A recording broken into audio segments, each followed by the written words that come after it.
Dale Carnegie's book, How to Win Friends and Influence People, is one of the most effective books in the world about human relations. If you want to improve your social IQ, be more influential, and improve your leadership skills, then this book must be your Bible. Even though the book was written 84 years ago, it is still applicable today, and because of that, it is one of the highest sold books in the world. In this video, I will summarize the entire book. After watching the video, you can say that you have read this book because it covers every single chapter and every bit of important information. Part 1. Fundamental Techniques in Handling People. Chapter 1. Don't criticize, condemn, or complain. People don't criticize themselves for anything, no matter how wrong they may be. Remember that people are creatures of emotion, and they are motivated by their ego and pride. Criticizing people nearly always puts them on the defensive, and they find ways for rationalizing their actions. Even family members of criminals frequently go into denial, blaming the system instead of the person for the crimes. Criticism hurts a person's pride and sense of importance. Remember, people can hold resentment for insults that can last a lifetime. Famous airplane test pilot Bob Hoover was flying back from an air show in San Diego when all of a sudden both of his engines cut out. Through some impressive flying, he was able to land the plane, saving those on board. Unfortunately, the aircraft was badly damaged. The reason for the harrowing engine failure was that the World War II propeller plane had been accidentally filled with jet fuel. Back at the airport, Hoover saw the mechanic who had made the mistake. The young man was in tears, knowing how furious Hoover must be over the loss of his expensive airplane and the danger posed to the 3 people on board. So, did Hoover yell at him, scold him, criticize him? Not at all. In fact, Hoover said that to demonstrate his faith in the mechanic having learned his lesson, he'd like the same mechanic to service his plane the next day. The reason for Hoover's benevolence was perhaps that he knew something that psychologist B.F. Skinner had discovered a long time ago, that animals rewarded for good behavior will learn more effectively than those punished for bad behavior. The same is true of people. Criticizing them won't encourage them to change their behavior because they're not primarily driven by reason, but by emotion. Any weak person can criticize or complain. It takes real character to understand and forgive. Chapter 2. Give honest and sincere appreciation. One of the strongest drivers of human behavior is the desire to be appreciated by others. We all like being complimented and hearing that we're doing a good job. Some people even claim that all civilization ultimately rests upon the human desire to be important. Our craving for approval and praise makes us climb the highest mountains, write novels, and found multi-million-dollar companies. You don't need to give someone a fancy title to show your appreciation. It's enough to use simple phrases like, "Thank you," and "I'm sorry," while also giving sincere, honest praise. Don't shower people with phony flattery or they will see right through it. Instead, stop thinking about yourself for a moment and focus on the good points of the person in front of you. Also, be sure to make the other person feel important. To get into the right mindset, try thinking like Ralph Waldo Emerson, who said that every person he met was superior to him in certain ways, so there was always something to learn from and appreciate in other people. Or think about the golden rule: treat others as you would like others to treat you. So, the next time you see a tired, bored, underappreciated service employee somewhere, try to brighten their day with some appreciation. Leave little sparks of appreciation during the day. You'll be surprised to see how positively people react when their hunger for recognition is fed. You'll soon become someone whom others like and enjoy working with. And best of all, you'll have a positive impact on the lives of those around you. Chapter 3. Appeal to another person's interest. Let's say you like cheesecake. When you go fishing, you don't string cheesecake at the end of your line. You attach what the fish wants, which is a worm. Why do you treat people any differently? Of course, you're interested in what you want, but no one else is. Everyone else is just like you. We all want what we want. The only way to influence other people is to talk about what they want and show them how to get it. Every person in the world knows what they want and cares about what they get. Approach them from this direction. Before you speak, pause and ask, what can the other person get out of this? Even challenge yourself to not say anything about what you want. Show other people relentlessly that you want to help them. The world is full of people who are self-seeking. So the rare person who unselfishly serves others has an enormous advantage. Andrew Carnegie had a sister-in-law whose kids never wrote letters back. He bet someone he could get a reply without asking for one. He wrote letters at the end mentioning that he was sending a $5 bill, but omitting it. Sure enough, they replied, thanking him for writing and asking where the money was. Part 2. 6 ways to make people like you. Chapter 1. Become genuinely interested in other people. Who is universally loved as friendly and approachable? A dog. They're always excited to see you and seem like you're the most important thing in their world. Showing interest in other people makes them feel important. All of us like people who admire us. People aren't interested in you or me. They're interested in themselves every day for their entire life. When you see a group photo, whose face do you look at first? Remember, you make friends much more easily by being interested in them than by trying to get them interested in you. Ask people about their background and their goals. Remember problems people are having, and when you come across a solution, share it with the person. Go out of your way to talk to people who are beneath your level, employees who don't report to you, service people, etc. For people above your level, express a genuine interest in them, their work, and their advice. They feel important when they can pass on the secrets of their success. Chapter 2. Smile. A smile says, I like you. You make me happy. I'm glad to see you. It's a message of goodwill. Once upon a time, a New York stockbroker by the name of William B. Steinhardt decided to try something new on the author's advice. Previously a notorious grouch who rarely smiled in his personal or professional life, Steinhardt committed to simply smiling more by giving himself a pep talk in the mirror the morning his experiment began. He began the day by greeting his wife with a smile, then smiling at the doorman of his building, then the cashier at the subway booth, then the traders on the trading floor and his colleagues in the office. The result? People began smiling back. At home, Steinhardt said that there had been more happiness in the first 2 months of the experiment than in the entire year before it. What's more, he found that at work, complaints and grievances were easier to deal with, winning him more revenue than previously. In short, he was a richer, happier man. As the story shows, a smile can go a long way. If someone we've just met smiles at us, we tend to automatically like them. The smile of a baby, for instance, immediately makes us feel warm and fuzzy inside, as does seeing a dog wagging its tail out of sheer delight at seeing us. So, if you want to make yourself instantly likable to someone, show them that you're happy to see them by smiling. When they see how happy you are to meet them, they can't help but be happy to see you too. Chapter 3. Remember that a person's name is, to that person, the sweetest and most important sound in any language. A name is a person's identity. It makes her unique among all others. This is the principle I always ignored before. And whenever I met someone new, I would hear his name and after 5 seconds, forget it. And later on when I needed his name, I would always excuse myself by saying, I'm so sorry, I'm so bad with names. Could you please repeat your name again? After reading the book, I noticed that this was a huge mistake. When you remember another person's name, it shows that you really listened and cared when you were talking. Using names reduces the barrier and makes other people feel more close to you. These days when I meet someone, I really pay attention to the first few seconds when they mention their names. And instead of just saying, nice to meet you, I always say, nice to meet you, Tom. By repeating the name, I remember it better. Plus, it makes the other person feel connected to me. So, next time when you go to the gym or somewhere else, instead of saying, hi, how are you today? Say, hi, Tomasz, how are you today?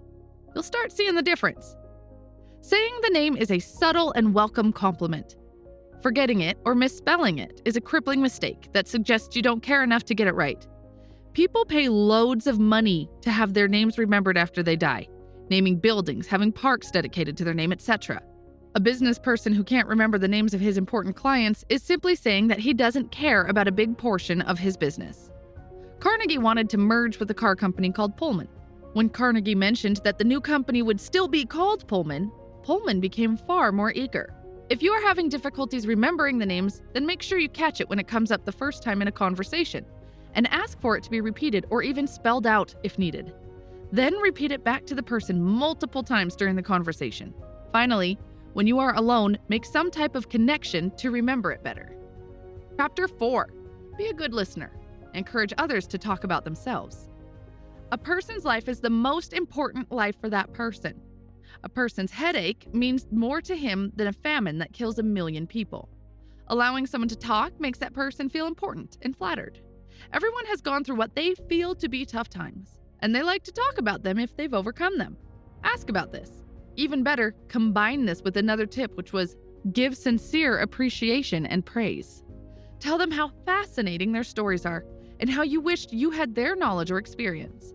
When having a conversation, most people are so preoccupied with what they themselves want to say next that they barely listen to the other person at all.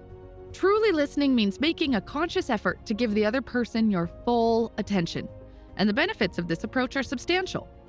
Once, the author attended a dinner party in New York where he met a botanist. Having never met one before, the author listened to him for hours, riveted by the descriptions of exotic plants and experiments. Later, the botanist remarked to the host what an interesting conversationalist the author was. But the thing is, the author barely said anything at all. He had merely been a good, interested listener. Before reading the book, I never paid attention to this principle. Whenever I was talking to someone, I was always waiting for the person to finish talking so that I could change the topic to my interest areas, or while the person was talking, I was constantly thinking about the things I would say once the person finished. And when that person was done, I would unload the information that I thought was interesting. Chapter 5. Talk in terms of the other person's interest. Using an earlier analogy, why fish with cheesecake? Fish with the bait that the partner wants. People are usually far more enthusiastic about topics they care about than ones only you care about.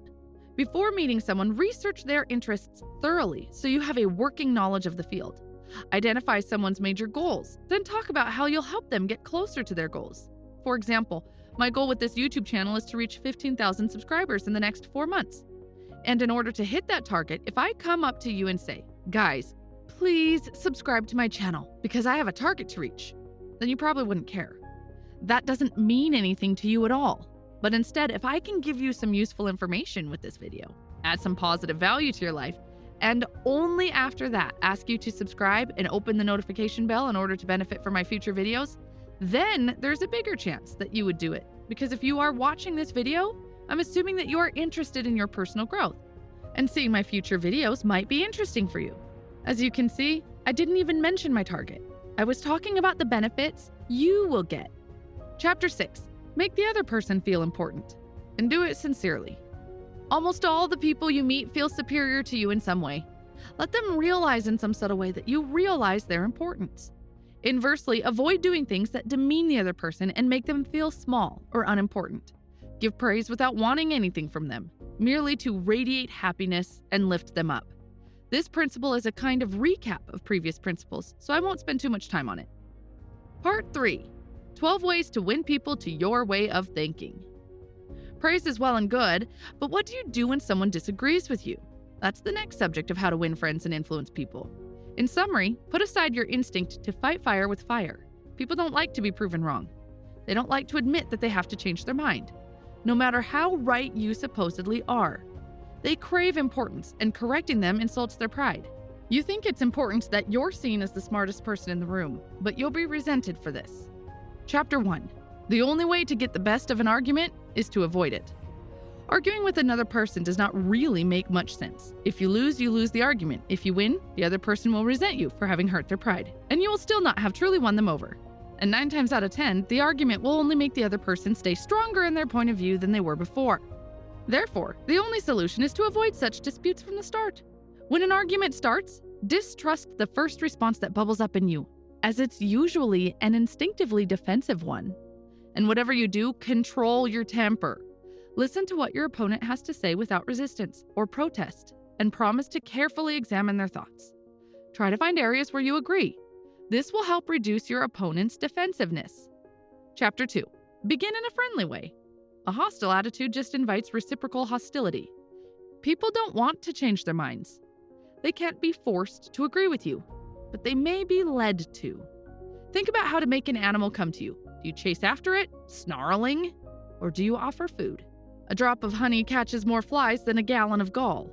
Someone had a tough landlord who increased his rent. Instead of complaining about how this was unfair, he talked about how much he appreciated the house and the way the landlord ran the building, and how he would like to stay another year, but couldn't afford it. Chapter 3. Show respect for the other person's opinions. Never say, "You're wrong." When attacked for being wrong, people will defend their opinion to death. They will lose sight of the main point, hoping to find small exceptions that their assertion is true. We form beliefs carelessly, but then develop an irrational passion to defend them when anyone threatens to prove us wrong. Consider the story of how the author hired an interior decorator to make some curtains for his home. Afterward, he was shocked by the size of the bill, and when he mentioned the price to a friend, she exclaimed that he had clearly been overcharged. Insulted, the author defended his actions, explaining that the high price was an indicator of quality. But then, when another friend dropped in and started to praise the same curtains, this time the author admitted that he actually felt he had overpaid and regretted the purchase. This positive approach disarmed him, and he could freely admit his mistake. You see, whenever you tell someone they're wrong, you're basically saying, "I'm smarter than you." This is a direct attack on their self-esteem, and they will want to retaliate because you're clearly disrespecting their opinions. Chapter 4. If you are wrong, admit it quickly and emphatically. Once the author was out walking his dog Rex in a nearby forest. Rex liked to run free and so was not wearing a muzzle or leash. Unfortunately, they encountered a police officer who sternly told the author that this was illegal, but that just this once he'd let them off with a warning. The author obeyed, but Rex didn't like the muzzle, so pretty soon they returned to their old ways. That's when the same officer caught them again. This time, even before the officer opened his mouth, the author himself expressed how very, very sorry he was and how unacceptable his misdeed was. Normally, the officer would have probably been angry and handed him a fine, but thanks to this upfront admission of guilt, he did the opposite. The officer began arguing that the little dog really wasn't hurting anyone, accepted Carnegie's apology, and let them continue on their merry way. Admitting your mistake helps because the other person is usually trying to feel important by criticizing you about your mistake. But the moment you admit your guilt, the situation completely changes. Now, in order to feel important, they can no longer attack you, but rather have to show generosity by forgiving you. This is exactly what made the police officer so lenient in the example. So the next time you realize you're in the wrong, admit it enthusiastically. It will produce better results, and you'll find it's actually much more enjoyable than having to defend yourself when the other person points out your mistake. Chapter 5. Let the other person do a great deal of talking. Someone who disagrees with you will not pay attention to you while they are crying for their own expression. So encourage them to express their ideas fully. I'm sure you have seen arguments where neither person was listening to the other because they felt like their points were not being acknowledged by the other side. So always resist the temptation to interrupt the person. This is costly every time you do it. Imagine there's an empty bottle that fills as the person talks. When she fills the bottle, she becomes much more receptive to new thoughts. Before the bottle is full, she feels unheard. Every time you interrupt, you empty the bottle, and she has to start again. Chapter 6. Honestly try to see things from the other person's point of view. If you were born in the same body as your partner, had her experiences, and saw the world through the same lens, you would by definition arrive at the same conclusions. Consider the other person's ideas and feelings as important as your own. Imagine looking outside from another person's body. Adopting this attitude is actually productive. It will help you discover your partner's interests and articulate your argument to appeal to his interests. For example, put yourself in the interviewer's place. Do you think she enjoys the interview process and talking to tens of people? She also hopes that the next person who walks inside is going to be the right fit. She also wants to end the interviews. Change your perspective. Instead of seeing an interview as a meeting to solve your problem, see it as a meeting to solve another party's problem. If you focus on their problems and explain how you will solve them, then your problem will be solved as well. Chapter 7. Be sympathetic to the other person's ideas and desires. Any upset person feels completely justified in their anger, no matter what you believe. Do you think when you're angry, you say to yourself, I know I'm being irrational and my anger doesn't make sense, but I'm going to be angry anyway? People are hungry for sympathy. They want us to recognize all that they feel. If we can sympathize with others, they will appreciate our side as well and will often come around to our way of thinking. Chapter 8. Start with questions to which the other person will answer yes. Every time someone says no, they get locked into defensiveness and consistency bias. So don't start by talking about the areas in which you differ. Start with what you agree on. Get the person to say yes. Instead of pushing your conclusion on the person, guide her toward your conclusion through a series of logical questions. This can sound like a trap if the person realizes what you're doing. It's better to do this in a genuine, patient tone, instead of in the tone of already knowing the answers. Ask difficult questions with unclear answers so it doesn't feel like you're trapping the person in a corner. This technique is used a lot by salespeople. For example, imagine I want to sell my book summary to you and I would say, "You seem to be a person who likes to read, am I right?" You would answer yes. Then I would go ahead and say, "Do you like saving money? Do you like saving time?" Most likely your answers would be yes again. Once I get these yeses, I would then say, "Buy my book summaries. It's exactly what you want. It will save you time, money, and you will read a book much faster." How would you feel at this point? I'm sure you'd feel like I trapped you into something that you didn't want. Even if you liked my product, you'd probably be turned off by my approach and most probably would walk away. Chapter 9. Let the other person feel like the idea is his or hers. People like their own ideas better than other people's. Coming up with their own ideas makes them feel smart and important. Executing their own ideas instead of someone else's gives them a feeling of control.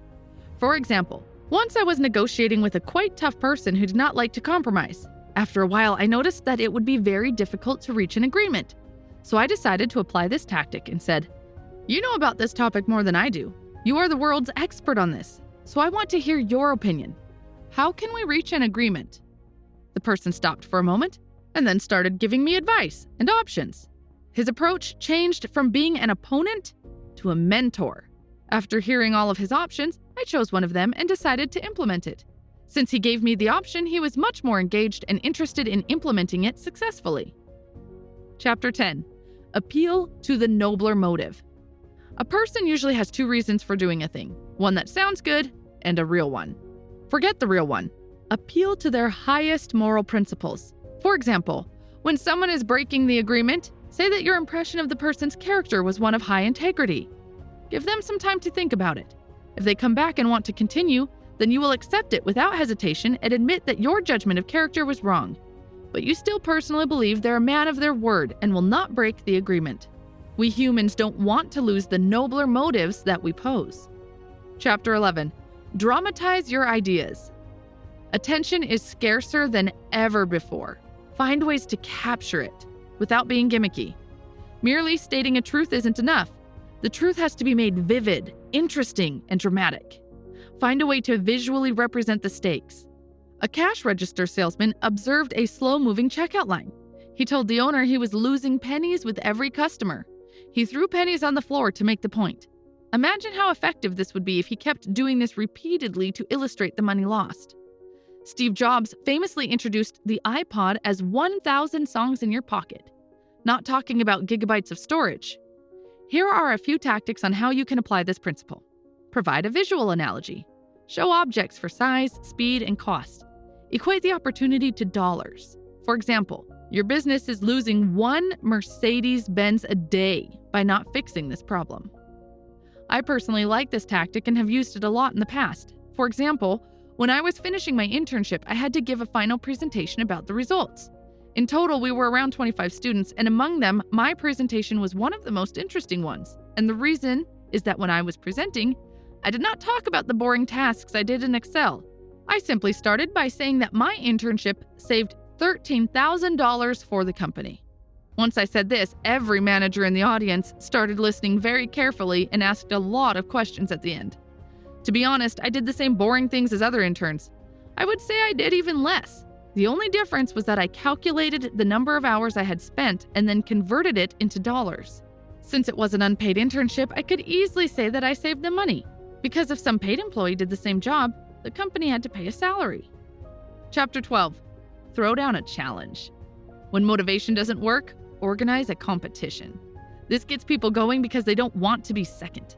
The desire for mastery and to excel is a fundamental driver of behavior. For example, if a person is unsure, subtly question their strength. I don't blame you for being scared. It's a tough job. It'll take a big person to take care of the job. Part 4. The final part of this book is about changing people without giving offense or arousing resentment. Chapter 1. Begin with praise and honest appreciation. It's always easier to listen to unpleasant things after hearing praise about our good points. Without praise, it just sounds completely critical. When you are giving praise, avoid being formal. This is quite normal in the corporate world, where you can hear some formal praise and then a big critical point, and at the end, a small praise again. Instead, always try to give sincere and specific praise about specific items rather than generalities. This is even more effective when the person knows you are upset with the work and have come to you to complain. In this situation, if you give sincere appreciation, it's going to be a big surprise and will make the person receptive to your feedback. Chapter 2. Call attention to people's mistakes indirectly. Avoid direct attack. People typically know what they've done wrong. Calling explicit attention creates resistance. Here are 2 tactics. First, follow your sincere praise not with but, rather with and. Maybe you've heard that whatever comes before but doesn't count. Here are 2 examples for you to compare. The first one, you've done an excellent job working hard, but you could have prevented these careless mistakes. Versus, you've done an excellent job working hard, and if you focus next on building a checklist, you'll improve your accuracy rate. The last approach avoids the negative feeling of failure. The second tactic, if a task is slipping, do it yourself, then show the work to the person. For example, John Wanamaker saw a customer being ignored at the sales counter while the salespeople were chatting in the corner. He serviced the woman himself, then handed the purchase to the salespeople to be wrapped. Chapter 3. Talk about your own mistakes before criticizing the other person. Admitting your own mistakes shows that you recognize the task is difficult and the person's mistakes are understandable. Implicitly encourages the person to rise to your level. Carnegie says if you want to change people into your way of thinking, then always talk about your own mistakes first before criticizing the other person. Never say, you are doing the wrong thing, or you should not do that. This would only push the other person into defensive mode and he will try to prove himself right with every possible explanation. Instead, first talk about your own mistakes. Tell them how you felt when you were in their shoes and how wrong you were. For example, I used to hire students for an internship program for a company that I worked for several years ago. During the interview process, I could see that many students couldn't really express themselves because of the stress and tension. I'm sure you're familiar with that feeling. As soon as you enter the interview room, your IQ level drops to 20, and you can't even answer simple questions. This made my job difficult as well because it was difficult to identify if the student didn't know the answer or if he just couldn't answer because of stress. The situation got even harder when the student was introverted and shy. So I always tried to make them feel relaxed by telling them that it was just a friendly conversation and they shouldn't be stressed out. However, it never worked. One day, I decided to start the interview process with my own embarrassing interview story when I was applying for the same position that they were applying for right then. I told them how I couldn't answer the interviewer when she asked me if I could name one social media platform that was famous at the time. At that time, Facebook was the biggest social media platform and I used it every day. However, I couldn't answer such a simple question. The interviewer waited for several seconds for my answer and then silently said, Facebook. Still today, I can't understand how I couldn't answer such a simple question. The story made the students laugh and feel relaxed because they could see that I'd also been in their place. And admitting my own embarrassing story helped them feel comfortable. It showed that we are all human and we all make mistakes in this type of stressful situation. Chapter 4. Ask questions instead of giving orders. Asking questions has plentiful benefits. First, it allows your partner to come to his own conclusions independently. People like their own ideas better. Second, it gives control to the person and makes him feel important. Instead of following someone else's orders, the person is now following his own. Third, it stimulates the creativity of your partner. New, better ideas might actually come out. Here are a few questions you can use. Do you think that would work? What do you think of this? Can we think of different ways to do it? Chapter 5. Let the person save face. People crave importance. If you bulldoze this importance away, the person will resent you and become more difficult to influence later. Let them preserve their pride. The book doesn't give clear directives on a general way of how to do this, but it centers around preserving the person's pride and what they care about. For example, when an employee made a mistake, she apologized for the error and said she would have the new report before the next meeting. Instead of criticizing her carelessness, the manager thanked her for her work, said it wasn't an unusual error for a new project, expressed his faith in her, and knew she had done her best. Chapter 6. Praise every slightest improvement. Praising every improvement inspires the other person to keep on improving. Again, keep in mind that people crave importance like food, and giving them a little bit of praise makes them hungry for more. I personally believe in the power of this tactic because I have seen how it works in my own experience. It's changed me from being a shy, non-communicative person to a team leader who managed 25 people and gave presentations in front of hundreds of people. If you're going to apply this tactic, please give specific praise. Single out a specific accomplishment instead of general flattering remarks. This makes your praise sound more sincere. I remember when I started my second job, many of my colleagues in the office warned me to be very careful with one of the employees in India. They told me that he was quite lazy, he replied to emails very late, and the quality of his work wasn't good. Several of my colleagues even complained to his manager, but it didn't change a lot of things. Once I started working with him, I could see that my colleagues were right. But instead of focusing on his mistakes, I decided to apply Carnegie's principle and focus on small positive things and praise him genuinely. So whenever I saw even a small good work from his side, I praised him for that specific work and sometimes added his manager to carbon copy. After some time, the number of good works started to increase, and after 7 weeks, he was a completely different person. He became very proactive and friendly in his communications, and it wasn't just toward me, it was toward others as well. He even added me as a friend on Facebook, which never happened to any of my colleagues before. Chapter 7. Give the person a fine reputation to live up to. If you want to improve something about a person, act as though that trait was already one of his outstanding characteristics. For example, let's say that when you are having a conversation with your friends, one of them says that he knows you as a person who can keep a good secret and can be trusted no matter what the conditions are. The rest of your friends also agree with this opinion. After hearing this, even if you are not a person who can keep a good secret, you'll start acting like one. You will be very careful not to lose this status.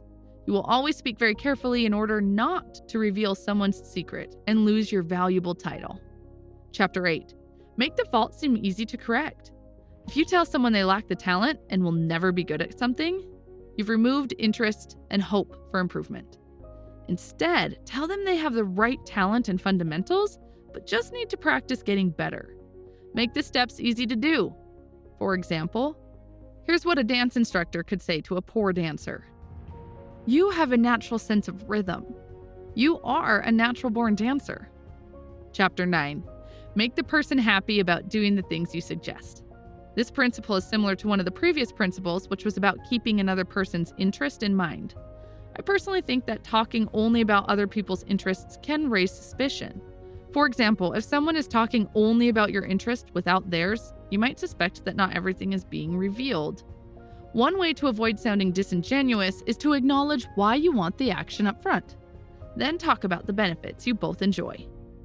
That's it for this video. If you found it helpful, please leave a like and a subscribe to my channel. It keeps me motivated to post videos for you every single week.